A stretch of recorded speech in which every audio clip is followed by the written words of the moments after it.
What's up, guys? Welcome in. This is Muscle Matters. We're missing Steve tonight. Sorry. It's okay. I'm really not here.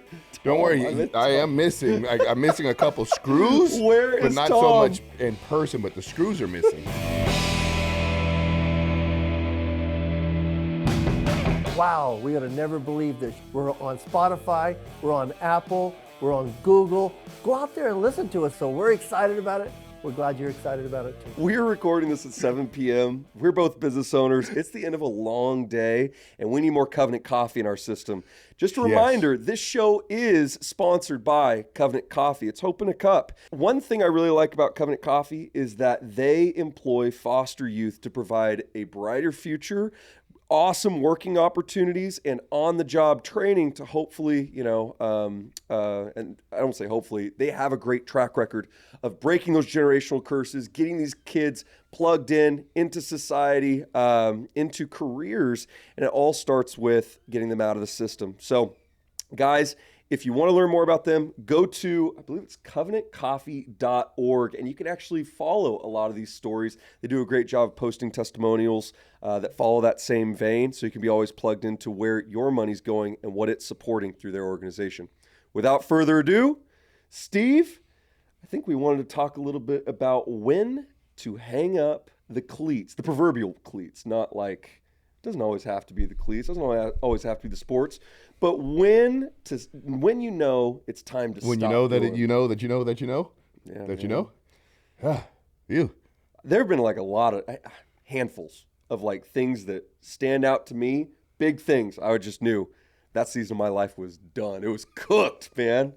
You want to start us off? Have you seen that meme of the guy running down the field and he's how do you know when you're 40? And it's the guy that's doing the 100-yard dash. It's like I guess they're giving something away at the football field, and he gets about to the 40, and you just see that hamstring just go away, and it looks like somebody just shot him. He rolls over, does a front flip, and you see he's trying to run. I'm like, oh, that hamstring is gone. That popped. That's a popped hamstring. That's like in post, man. It was done probably a lot further before then. He just didn't acknowledge it, and Now, we'll bounce this because we'll get to the good storytelling in a minute, but how do you deal with an athlete that comes to you and is like, hey, man, I think it's over because this won't stop hurting me?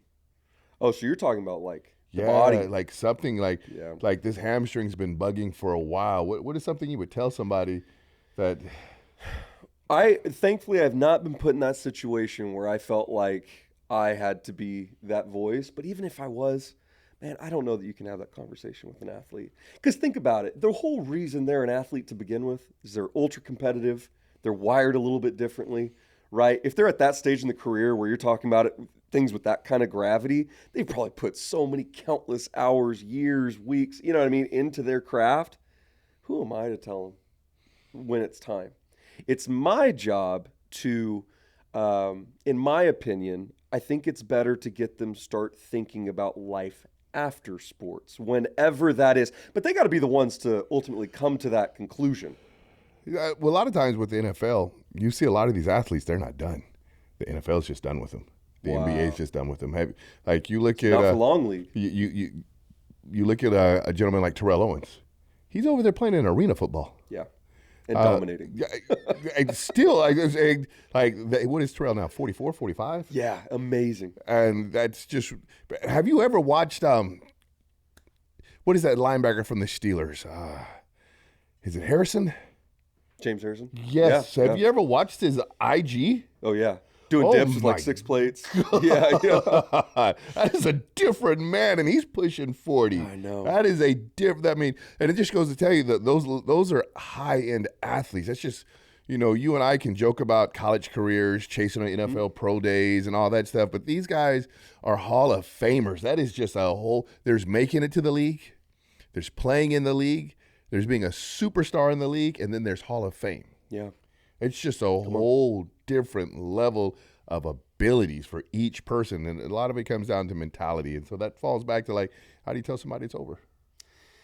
Again, I think it goes back to making sure that they're a well-rounded human being. Because the guys you see with I hate to talk about heavy stuff, but I don't know if we're hearing more about it now, if it's more publicized, just the way that, social media works or whatever, but it very much seems like the instance rates of like these ex-pro whatever suicide rates are going up, right? Just like celebrities, all that kind of stuff. It's like, who are you away from the sport? So many of these guys have done it for so long. It's been such a consuming side of your life. Because it has to be. People don't realize how extreme you have to be a pro athlete. There's no balance. When I remember the last time I played, and I played competitively, I played in one of those, literally a longest yard league. I was on one of those traveling leagues, and I was going to Eric Nolan's 4 days a week, kickboxing. I was jiu-jitsu 3 days a week. I was training in the gym an hour and weights, an hour of cardio. It was a machine. Yeah. And that was when the machine died, that was like, oh my God. So now imagine somebody that's completely consumed like these athletes are. They watch tape. When you're at the top of the food chain, you're watching tape just as much as you're actually working out. And you don't even have to go to the professional level to see that. So many of my teammates in college, I played at a Division II school in Arkansas. Like, that's not the pinnacle of sport, right? But so many of my guys didn't know what to do when their days weren't consumed with class, film, and practice. You know what I mean? So it's kind of wild. Thankfully, I owe a lot of this to my wife, who provoked me into, she's like, hey, you've got these strengths. I think you should look for these things. But I kind of spun my wheels a little bit after sports were done. You spend so much time trying to get there. And like I was telling you, like I skipped my pro day because I was so sick of it by the end. But I didn't fill that time in my junior, senior year trying to figure out the other things I was good at or the things I wanted to pursue post. And how much more so for, like you said, the 35-year-old, that hangs it up when his body tells him no, But do their bodies really tell them no? Or do the league just decide they don't want to pay them anymore? Both. Because, I mean, man, they're not going to pay someone who's banged up all the time either. Yeah. Look at like Julio Jones. Yeah. Best wide receiver in the league 3 years later. His hamstring just won't work with him anymore. Exactly. Is he any less talented? Absolutely not. Freaky as they come. You know what I mean? But it's like, at the end of the day, it's dollar signs. Now I'm going to run something back to you. I want to reflect back to you because that's what the Grindhouse does. That's what you guys produce athletes.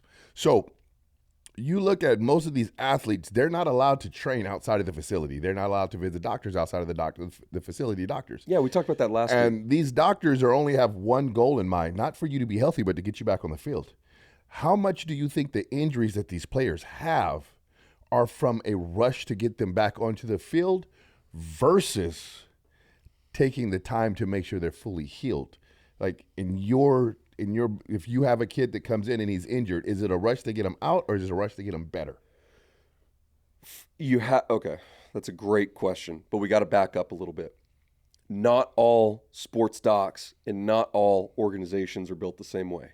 Some are a little bit more aggressive with that, and you can see it in their injury rates and re-injury rates, okay? Other organizations are not. And I know a couple NFL strength coaches, dudes who are just top of their game, as responsible as they come, and they would rather take the patient route. I can vouch for them. Buddy Morris with the Arizona Cardinals is one of the best in the game.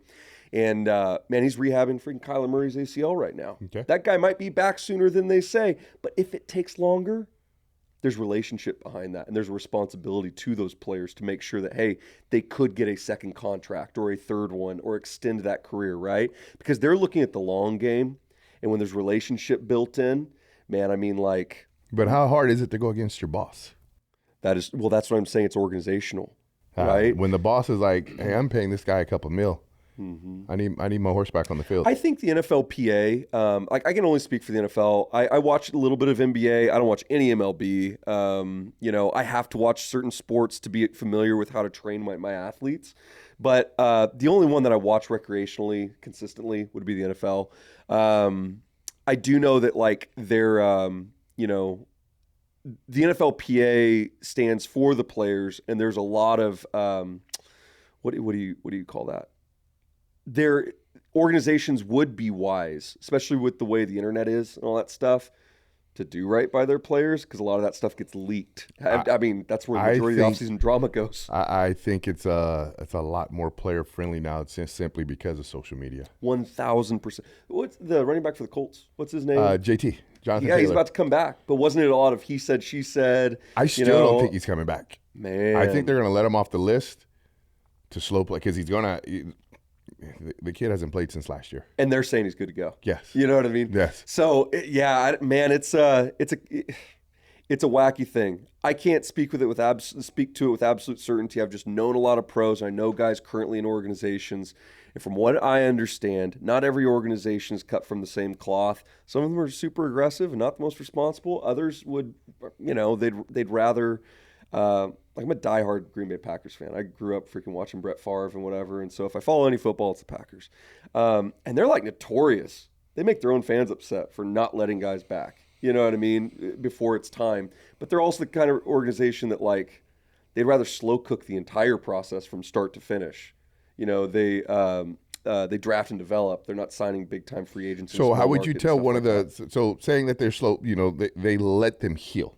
Mm-hmm. How do you tell your youth player who's itching to get back on the field, young man, we're not ready yet? I don't. Okay. Because they're just not going to listen. All right. I'm going to be honest with you. I mean, like, think of the players I deal with, man. Yes. They're 16, 17, 18. 16, 17, 18-year-olds.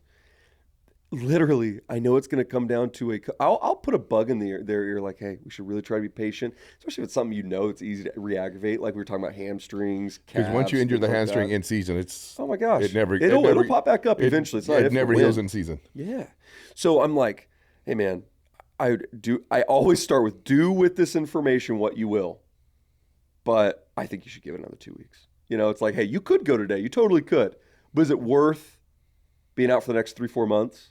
If it doesn't, what's another 2 weeks? You know what I mean? Now, I never expect them to listen, though. That's the reality of it, because they're going to show up on the court or on the field, whatever, on pressure. Monday in film. Coach is going to ask him, hey, can you go? Peer pressure. What is he going to say? In front of the whole team? Yes. Of course I can. Yes. You know what I mean? This wouldn't happen if you were on the field. Yeah, man. And I mean, it might be different at like Mission Viejo High School, Mater Dei, something like that, where they have a complete rehabilitation staff, physical trainers at every turn, all that kind of stuff. But man, in Bakersfield, I can only speak from my frame of reference. They got one trainer who passed a couple weekend certifications and knows how to tape ankles. You know what I mean? And the coach is like, is it good to go? Yep. So we got to the end of your in your college career. Yeah. And then you went into teaching. Mm-hmm. And then what happened with the teaching? So I taught for 3 years, started out at Golden Valley High School and then ended up at Highland. Loved teaching. I did not love the district I worked for. And that it really never stood out to me because I love the kids so much, but I hate the bureaucracy behind it. And especially, I'm sure I would love working in other parts of the nation. But here, for those listening that don't live in Bakersfield, Kern High School District is one of the largest, if it was the largest until very recently, I don't know if it still is, high school districts in America. What that means is, man, there you have a huge target on their back for lawsuits and things that, well, let's just put it that way. They have a big target on their back. Okay. With that, with such a large organization, comes paying a lot of attention to public appearance, money, right? Things like that. And so at the height of COVID, I was under the impression that we regard Bakersfield largely as the last bastion of conservatism in the state of California. I thought we'd be the first to go back to school. All we heard every week were the emails from the district saying, hey, we care about the kids. We care about them so much. We're going to play this one safe, blah, blah, blah, blah, blah. We'll be back. We'll be back. And man, we never went back. We were one of the last to go back, and all the while, guys, this isn't happening in a vacuum. I had already started Grindhaus, Grindhaus was a COVID business, but I took on my first batch of, my first 8 weeks, I had 20 athletes and, they weren't in school, But I got to see them over the next 9 months that we were locked out of school. Their mental health deteriorate. They're getting on antidepressants. They're getting on anxiety medications, things that I know should not be in their bodies. But man, they're lacking socialization. They're lacking community. They're lacking answers to every question. I would have hated to be. After what I saw, dude, that was one of the darkest times I can recall, to be honest with you. But I was seeing everything that the guys sending me the emails at the district, they were not seeing that.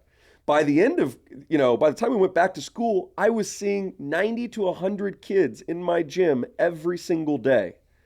Basically, my entire plate, the equivalent of my entire plate of classes when I was teaching English. So I didn't really see much of a dip in, my interaction with kids. Okay. What I was seeing, and you might as well double that because we were teaching online. So I was also talking to my kids in my classes during the day, coaching my athletes morning and night. I might have been seeing 200 kids a day and watching them all suffer. That was a rough time. So how do you watch that and then turn around, read those emails and be like, yeah, they do have our best interest in mind? Guys, I'm still seeing the effects of those lockdowns on our kids now, 3 years later. They're so far behind schedule. Man. They're so far behind schedule. It's not even funny. So that's why, I'm going to get off my soapbox. That's why I got out. Okay. The gym taking off made it easier. But man, there's a thing called cognitive dissonance where you have basically you can call it the angel and the demon on your shoulders, whatever, You essentially have two conflicting viewpoints in your head saying, hey man, this is right. Hey man, this is wrong. And eventually, it just became too much of a stress on me. I was like, man, I have to step into conviction. That Holy Ghost is nothing nice. No. No. Now, that being said, like we were talking about earlier, that season of my life played a major role in the coach I am today, the business owner I am today, the leader I am today, and the heart I have for these kids. It only galvanized that, and I still miss being in the classroom. There's something special about being a teacher. I come from a long line of teachers, so it's in my blood. Nothing's to say that I won't ever do it again. Okay. I got to put a comment and a pause right there. So you come from a long line of teaching. Mom, Dad? Yeah. What did they say when you said you were hanging it up? Well, it would have been, my dad does consulting now. He does teaching in a different format. Okay. My sister owns a coffee shop. They both started that before I did. Okay. So thank goodness they kind of I guess technically a first generation entrepreneur, but they started those things a couple years before me, which I think if they hadn't, if I would have been the first, they would have been like, dude, you're giving up basically a government job. Retirement, pension. Start all over again. Yeah. And I remember having that conversation with my dad, and he's like, well, what are you going to do about these things? Because I already had my first. At that point, she was 1 year old, if she was in her first year. And, you start thinking about things that you never thought about as a kid, like all of a sudden you've got a little one that depends on you for sustenance, and I don't know, you could just call it. I don't know why you opened your business, Steve. We get into that too, but path of a righteous man is guided. I agree with that. Okay, and so it falls into what you were saying. You still have one more step that God has put on your heart, dude. It's almost reckless. I'm going to be honest with you. I can think of so many times in my life. I mean, the freakiest times of my life, the most stressed out, the times that for you viewers, man, gave me white hairs, the minute I handed it over to the Lord, He pulled me out of it. And they were all forging moments in my life, things that were major milestones I can point back to and dude, that was a huge milestone in my development. I have so many of those stacked up now that I can just be like, dude, I don't know what it is, but I feel this tug. I got to do it. I'll be okay. It's not because of me, my ability. It's just the Lord just works things out, man. Like we're talking about knowing when to say when. It makes it easier when God's doing it, directing you. My goodness, it does. It does. And I look back on it it's so radical. I call it like that. It's like that kind of reckless faith. And as business owners, man, so much of what we do is weighing risk versus reward. Hey, we put our money here, we save up for this thing, or maybe we just blow it all on this thing because it's going to give us a big jump here. I don't know how people do it without God. I don't. I like. There's times in my business where I'm like, oh, especially right now, fair time. Fair time in Kern County is just dead season, and it's just one of those where I'm like, well, I'm not going to stress about it. Yeah, buddy, that's you. Thank you, and I'm gonna just keep on moving.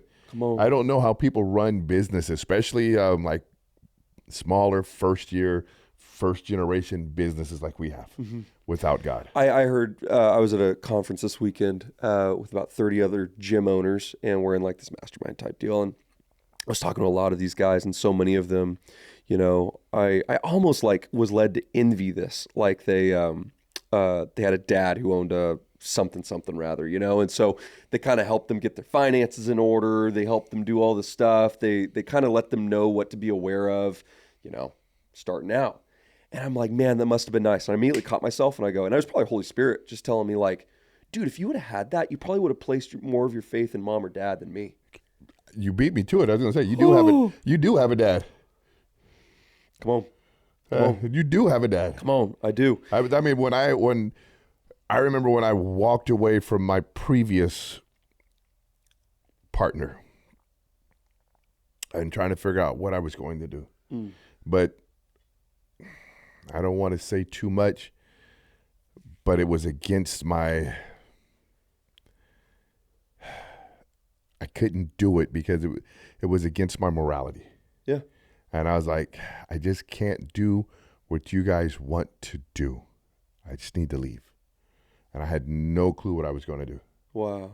None. I just was like, and I remember I was calling a lot of people and I was like, man, you know what? I'm out. And they were like, really? And I go, yeah. You're going to start dealing with so-and-so now. You're going to start dealing with so-and-so now. And I'm like, well, we never talked to him, so-and-so in the whole time you guys are business. Yeah, but I'm walking away. Based on principles.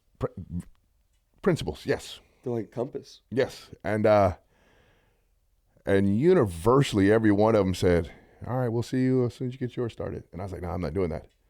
Because I felt shiesty for thinking about it. Because I'm walking away and that like really, it was, Sportlander is actually a franchise from Europe. Really? Yes. They're a huge franchise in Europe. The Spaniard, Brazilian area. Okay. So they're huge back in South America. Huge. And they called me up and they're like, so when we open our West Coast store? And I was like, no, that's not what I asked you. I said, when are we open our West Coast store? And thank you very much, Alex, for believing in me. And that's why we're Sportlander West. Holy cow. I didn't know that. Yes. And that's I remember, incredible. And one of the things that I remember sitting there one day and I had an epiphany, a thought. And I was watching so-and-so and their child interact. And I was like, how do I leave this to mine? And I felt guilty. But it was just a seed that God planted. So now we have a complete family business. Wow. No financial backing, no extra help. Do not owe $1 to a bank. It is 100% thanks to my father and my mother that we owe nothing. So when it's time to hand it off to the next generation, and I already know which one of them it's going to be, at least I think I do. It's a nice feeling, but it was a rough. I literally have a wallet with one $100 bill in it. I was down to my last $100 bill before the ball started rolling, and I put it in my wallet. I folded it up and I set it in my drawer. Man. And I said, "That's yours, God."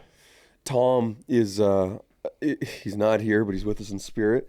He told me, man, I can't take credit for this. He said, you know, in talking about that next season, you know what I mean? Whatever the Lord's calling us into, you know, I was freaking out about how it was going to happen. And he goes, dude, you've got X amount of time to, you know, given to you by the Lord to see it through, but you're giving ultimatums to a last minute God. I was like, holy cow, man. Holy cow. It's crazy when you read the Bible and you're like, Bro, when he got hooked up, he was old. Okay, God, can I get my Lamborghini a little sooner than talk that? About climactic, you know what I mean? And man, he's patient and he waits. And I mean, he waited till the knife was in the air for the sacrifice before he went like this. Nah, it's cool. I know you love me more than you love the gift I gave you. Well, I don't know if this means anything, okay? But what he's teaching me right now is that, okay, so I want to bring this full circle. There are seasons for everything. Knowing when to hang it up. Absolutely. Okay? And you ask, like, how do you know? Okay, well, if I'm speaking to a believer, man, I was just talking to a business owner that I help mentor. He's out in Tulsa, Oklahoma, and he owns a couple locations. And he's dealing with some big moves as well. And the prayer we said was God makes transitions easy. Yes, he does. And I always leave it up to him. I actually have a hard time. This is personal. I have a hard time asking specifically for things. My grandmother asks for a new can opener of the Lord. She gets one on her doorstep the next day. It's absolutely insane. And I hear a million testimonies like that from just people.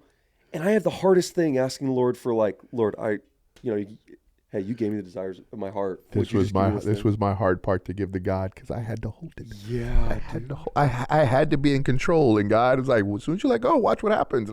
Man, but I don't want to let go. So a lot of people ask me, Steve, you're pretty loose with it. I go, I had to let go. Let go, and then keep being obedient. Because it may not happen in your time, and you got to be okay with that. You know what I mean? So that's the thing he's showing me right now, just in real time.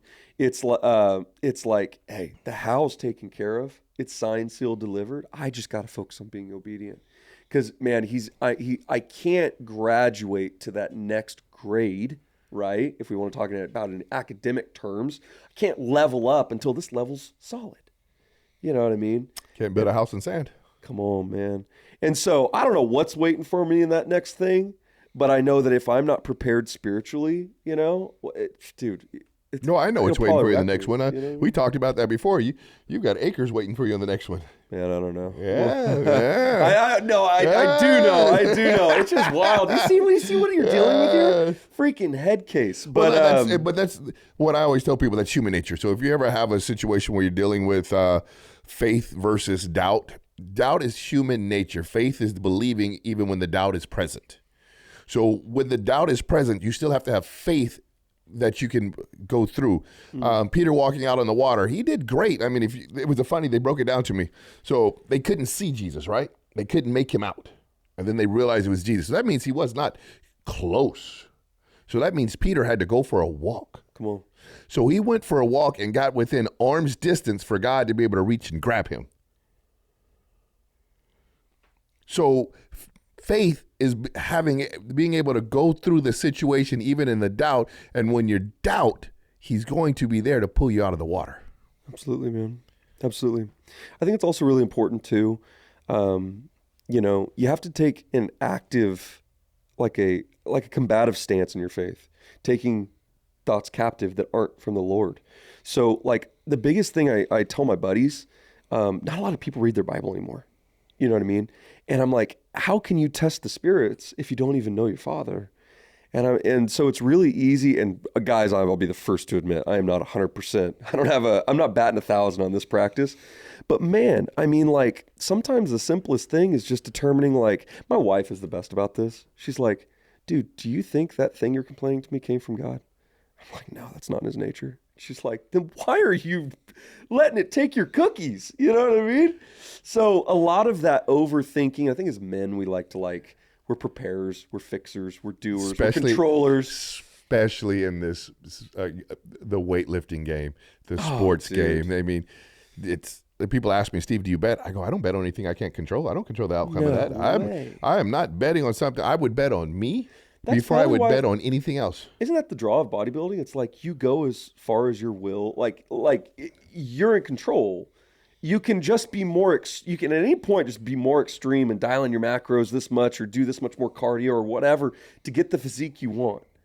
And that's the sculpting aspect of it. But the Lord's trying to sculpt our hearts, And that's, yeah. Oh, man. Well, let's cut this one out. cut this one down. We're going to keep it at a 30-minute one. So go ahead and walk us out, and we will continue if you want. We can pick back up on when to let it go because we still got a lot of things to cover on this. We do, man. I'm glad for the big clocks. If it wasn't for that, actually, the big clock really doesn't mean anything to me because we go over that thing so often. I don't even know what you guys want to keep it to. Thank God for Steve. Yeah.